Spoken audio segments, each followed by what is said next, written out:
may nagpuso na siya. Kaya tuwang-tuwa ako at mayroon akong saging saba.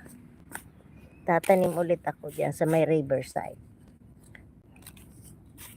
Maganda naman pala ang puno.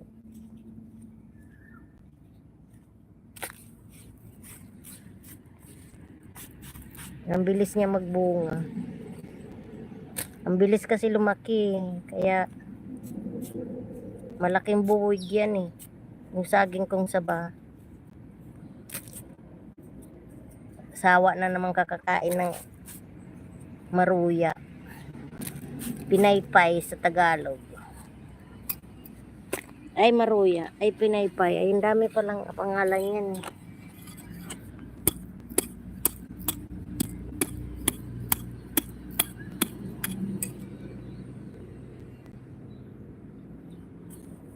Oy, Kim, kala ko ba eh magtatanim ka pa?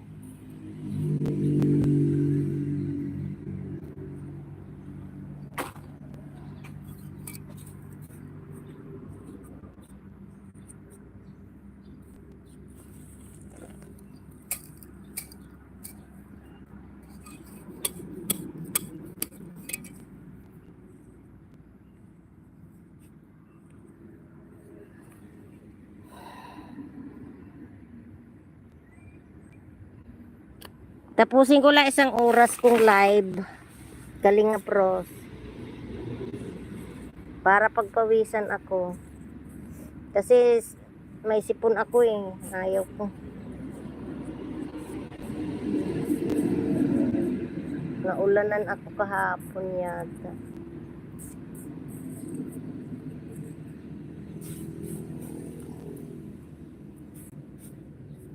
Tsaka magluluto akong ulam mga 11. Pabalikin ko na yung mga hayop. Kabayo. Isang oras lang naman ang live ko.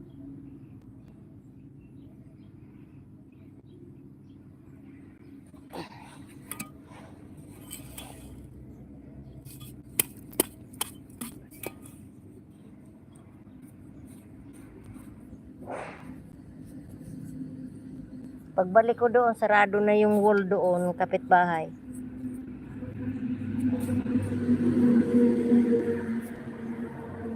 Buti naman para hindi na sila umakyat. Kasi minsan nakikita kong umaakyat sila sa wall.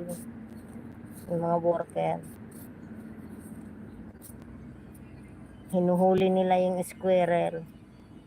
Tapos yung pusa nila na alaga, umaakyat. Kung makita sila ng aso. Pag hindi kilala ng aso namin yung dalang pusa, inaatake nila eh. Nung isang araw nga, nakawala yung kanilang manok. Yung dalawa kong aso ay nasa labas. Naku, hinabol ba naman. Di yari. Ang ginawa ko, tinanggalan ko ng dahil ayaw naman nila. Di sinalok kasi nilulutuan namin ng pagkain yung aso. Di sinali namin sa pagkain nila. Tuwang-tuwa.